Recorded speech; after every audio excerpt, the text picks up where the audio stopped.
Hi guys, it's a beautiful day once again and welcome back to Dexter's World channel. Well, if you are thinking about augmenting your income and you don't have this enough property or you don't have this luxury of time to do this, maybe the quail farming is one of the options that you can consider. Because in quail farming, you don't need a big capital and you don't even need a big space. You can just contain this quail in a very small space like this. Actually, we already have now close to 1,000 layers of quails and they are now producing their own eggs. And we are also producing our own chicks. That's why we have fabricated another incubator purposely for the quail hatching.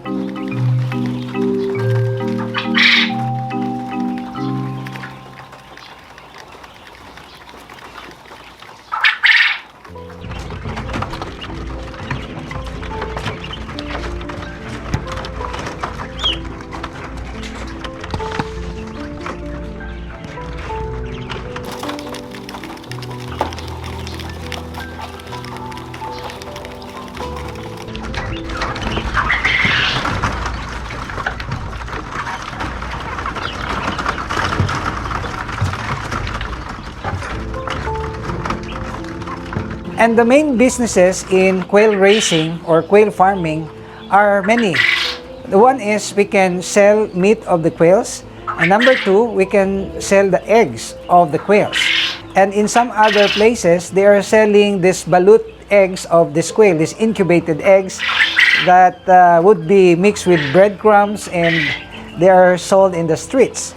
But there are many factors that we can consider before we're gonna start the quail farming. The first one is, of course, we have to provide our own incubator because this quail will not actually incubate their eggs in captivity. Well, in the wild, they are incubating their eggs, but in captivity, they will not sit on their eggs and incubate it. So, one of the success for the quail farm is to provide or to have our own incubator. So I have here actually a small incubator, and you will see that this is intended for the quails and it has the capacity of 100 eggs. This is an automatic incubator and you will see that it is automatically turned every now and then, and I only provided with 2 bulbs and of course the regulator, and then I also provide this insulator over here so that the heat will be regulated, and also the automatic heat regulator. So it will maintain the required temperature so that our eggs will be hatched. And another tip that I would like to consider in quail farming is never put in your breeding cage extra male, meaning that the population of the male quails or the cocks should be regulated. This is the downside of it, because if you do not know at day old to distinguish which is the male or the female chicks, then that would be a great problem, because you will be raising hundreds or if not thousands of quails that are males, and you are giving them food, you are spending a lot of money for their food, and only to find out that they are not useful because you don't need many males in the breeding cage. And if you are also producing eggs, then the ratio is 1 to 10, 1 cock to 10 hens. It is very important to distinguish at day old, the ability to distinguish which is the male and which is the female, and this is the thing that I would like to teach you about. How to identify our quails, whether it is a male or a female, at days old. So you will see here, right here, that I have a cage right here. And we already have segregated the male from the female. All in this cage are the female, and all in this cage are the male. And now you are interested to know how to identify. Well, at day old, you can already identify at least at the rate of 70% which one is the male and which one is the female. And one of the tips that I can share with you is the size of the chicks. Because at day old, you can already determine which is the male and which is the female through its size. So I have here the sample. These are all of the same batches. Okay. And for an emphasis, I'd like to say that this is a male chick. You see that? And how did I know that this is a male chick? Because the size is big compared to the other sibling. The female is also very identifiable, like this one.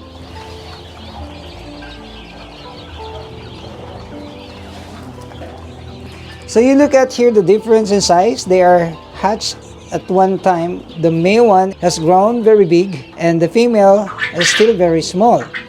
And this is one of the methods how to identify male and the female even at their very young age. And another thing that I would like to share with you about how to identify whether it's a male or a female is, of course, the feathers. Because the male ones have short feathers or short wings, while the female have long. The female ones have long wings, or this one. They will develop very early. These are the female. Okay? But the male ones will have late development on their feathers of their wings. You see this one?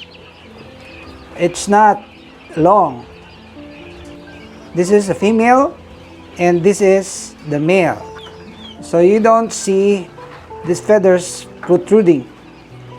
And guys, maybe you are keen enough to know why we have to identify which is the male and which is the female. Well, as what I have said earlier, that these male chicks are to be culled immediately if you are intending to produce quail eggs, because they are not needed. And another is that if you are intending to produce meat of these quails, then we have to segregate already the male ones. They will be given a separate cage for that matter. They will be separately raised because their feeding system is different. They have to feed them ad libitum, meaning that we can feed them 24 hours so that they will grow and we can immediately produce the meat of these quails. And the female ones should be placed in separate cage, because these are the egg producers. These are the egg machines. If we intend to sell the chicks of this quail, then of course we have to maintain the breeding cage where we can mix the male and the female. But take note, this is very important, the ratio is 1:10. I have observed that if we can increase the population of the male inside the breeding cage, it will cause some damage to the hen because they will relentlessly breed on them. The male ones will stomp on the hens relentlessly, that it will cause damage to our hen. I have observed also that we cannot produce quality eggs if our hens are so stressed because of the presence of the male. So you will hear that the cocks are really very noisy. Well, no problem about identifying whether it's the cock or the hen if they're already 1 month old or 2 months old, because it's really very distinguishable. What I emphasize is if your purpose is to produce table eggs, then at the earliest possible time, we can already cull the male ones. Another thing that I can also share with you is to be able to have a good diet for our quails. Many of us are actually trying to have an experiment, and I also have already tried experimenting about the diet of these quails, and I already tried giving them the food for the crumble or the pellet for the chicks, or I mean the chickens. And I also have tried sometimes giving them the food for the ducks. But let me emphasize this one, that if we would like to really become very successful in the production of the eggs, then of course we have to feed them with the correct food. And actually, I am using the quail layex intended really for the quails. So these are the simple and basic tips, yet very effective.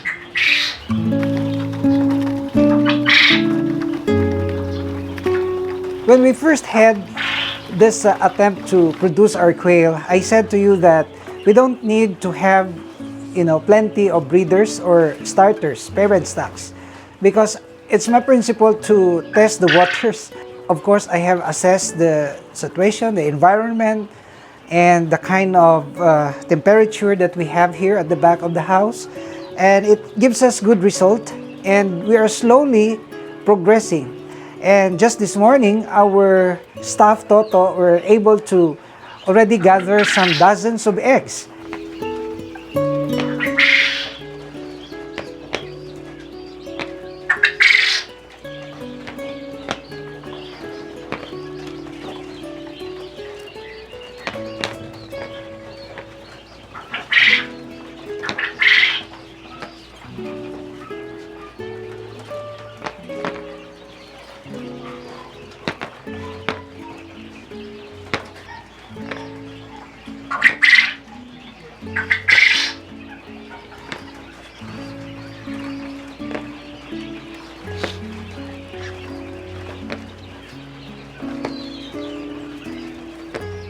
And this is a milestone because we started from 1 egg, 2 eggs in a day, and now we have already collected some close to 2 trays of eggs. And that is very understandable because the eldest layer that are placed in here are at the age of 3.5 months. So they will start massively laying their eggs at the age of 4 months. And I expect that we can produce 200 eggs, 300 eggs, and even 400 eggs in a day by the month of March. And that's gonna be a very exciting thing to watch.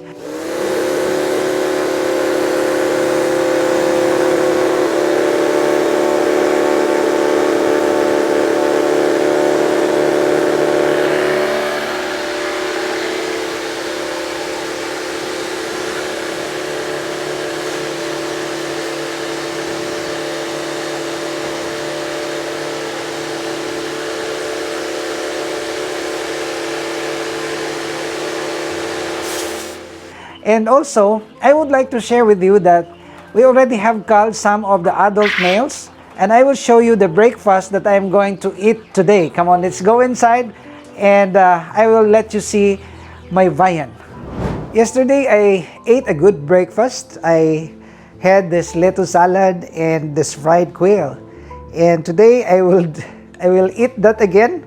Of course, my kids are also eating this one. And you will see right here that I have stocks of quail meat actually.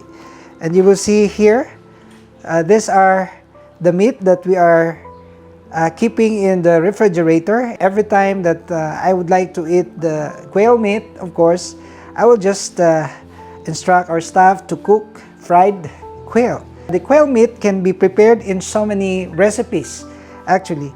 And we can use this with curry powder.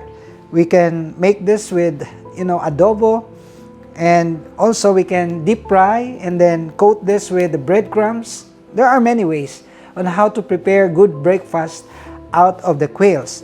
So I hope, guys, that you are encouraged because many of us have really problem on how to start on with alternative way in order to produce or augment our income. And I would like to highly recommend, if you don't have that big space, then quail farming may be one of the best options that you can select or you can choose. And also, I would like to thank all our new members. We have new members who have joined in the Dexter's World family. And one of you said how to join to become a member of your channel. Well, I said that in the description below or in the lower portion of this video, you can see the word join, and if you will click that, it will require you to fill out some data, valuable information, and then you will become a member successfully, of course with a minimal fee. And I would like to say that the earnings that we can gain out of your membership will of course be of great help to the regular beneficiaries of this channel. So I hope that you are encouraged. And please continue to like and share our videos because we are uploading videos now every 2 days only here at Dexter's World.